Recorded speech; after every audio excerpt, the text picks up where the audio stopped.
वक्फ संशोधन बिल को सदन में पेश किए जाने की उल्टी गिनती शुरू हो चुकी है। 12 बजे का वक्त भी मुकर्रर हो गया है जब सदन के पटल पर संशोधन बिल रखा जाएगा। पूरे देश में सड़क पर बवाल चल रहा है, इसके खिलाफ विरोध प्रदर्शन हो रहे हैं। राजनीतिक दल भी मुस्लिम संगठनों के साथ खड़े नजर आ रहे हैं। तमाम विपक्षी दल कह रहे हैं कि ये बिल नहीं आना चाहिए। बिल को लेकर तरह तरह की बातें हो रही है और इन सब के बीच एक बड़ी बात जिसकी कवायद शुरू हो गई है और जिसकी चर्चा भी हो रही है कि क्या वक्फ संशोधन बिल की वजह से एनडीए सरकार पर खतरा आ जाएगा? क्या ये गठबंधन टूट जाएगा? क्या नीतीश कुमार अलग रास्ता अख्तियार कर सकते हैं या फिर चंद्रबाबू नायडू एनडीए से अलग हो सकते हैं? अगर ऐसा होता है तो सरकार पर खतरा आ जाएगा, क्योंकि बिना नीतीश कुमार के जेडीयू और बिना चंद्रबाबू नायडू के टीडीपी के इस वक्त एनडीए की सरकार सत्ता में नहीं रह सकती है। बीजेपी को सत्ता में रहने के लिए पूरे एनडीए कुनबे की जरूरत है, जिसमें नीतीश कुमार और चंद्रबाबू नायडू दोनों ही जरूरी हैं। एक के पास 12 लोकसभा सदस्य हैं तो दूसरे के पास 16 लोकसभा सदस्य हैं और इन दोनों की जरूरत है सरकार को, तभी सरकार खतरे से बाहर रहेगी। ऐसे में अब क्या रुख होगा नीतीश कुमार का और क्या रुख होगा चंद्रबाबू नायडू का, इसे लेकर कयास लगाए जा रहे हैं। विपक्षी दल जिसमें आरजेडी है, समाजवादी पार्टी है, कांग्रेस है, वो लगातार नीतीश कुमार से अपील कर रहे हैं कि नीतीश कुमार को सोचना चाहिए। वक्फ संशोधन बिल मुसलमानों के खिलाफ है, मुसलमानों के विरोध में है और इस बिल का समर्थन नीतीश कुमार को नहीं करना चाहिए।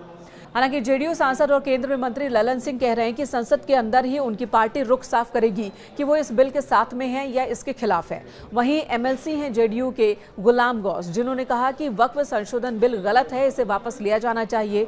जब वो ईद के मौके पर लालू प्रसाद यादव से मिलने पहुंचे तो उनकी आवाज तब उन्होंने ये बात कही और यही वजह है कि जेडीयू को लेकर सस्पेंस बना हुआ है कि नीतीश कुमार अब क्या करने वाले हैं। कहीं वक्फ के बहाने नीतीश कुमार एनडीए से अलग तो नहीं होने वाले हैं, फिर कोई नया सियासी ड्रामा तो नहीं होने वाला है, और यही संशय, यही कयास हर तरफ लगाए जा रहे हैं। दूसरी तरफ है टीडीपी को भी मुसलमानों की जरूरत होती है और ऐसे में टीडीपी भी एक कमजोर शिकार आप कह सकते हैं, कमजोर पॉइंट कह सकते हैं, जिसे बार बार विपक्ष टारगेट करने की कोशिश कर रहा है कि टीडीपी अलग हो जाए सरकार से, वक्फ बिल पर सरकार का समर्थन न करे टीडीपी, और ये तमाम बातें हो रही है, कवायदें हो रही है। विपक्षी दल कोशिश तो कर रहे हैं, लेकिन जो मौजूदा हालात है राजनीतिक, उसकी भी चर्चा कर लेते हैं। कोई भी राजनीतिक गठबंधन बनता या बिगड़ता है नफे और नुकसान के समीकरण पर। तो जेडीयू को क्या फायदा होगा अगर वो एनडीए से बाहर आते हैं?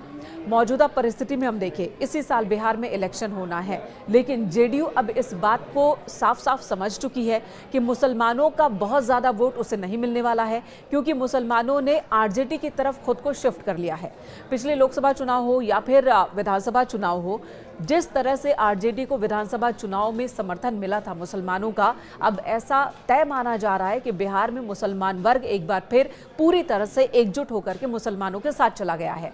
भले जेडीयू ये कह रही हो कि बीते 15 सालों में मुसलमानों के लिए हमारी सरकार ने बहुत कुछ किया है और मुसलमान हमें नहीं छोड़ेंगे, लेकिन एक बात तय मानी जा रही है कि मुसलमान अब आरजेडी के साथ चले गए हैं। जेडीयू को भी अब इसे लेकर डरने वाली पोजीशन में जेडीयू नहीं है, निश्चिंत है कि बिना मुसलमानों के भी वो चुनाव में बीजेपी के साथ जाएंगे। वहीं टीडीपी की बात करें तो वहां पर इलेक्शन होना है अभी 4.5 साल बाद, यानी कि उन्हें भी हाल फिलहाल नुकसान राज्य में नहीं उठाना पड़ेगा अगर वक्फ बिल पास हो भी जाता है। जब तक विधानसभा चुनाव की तारीख आएगी तब तक इसका बहुत सारा असर खत्म हो चुका होगा।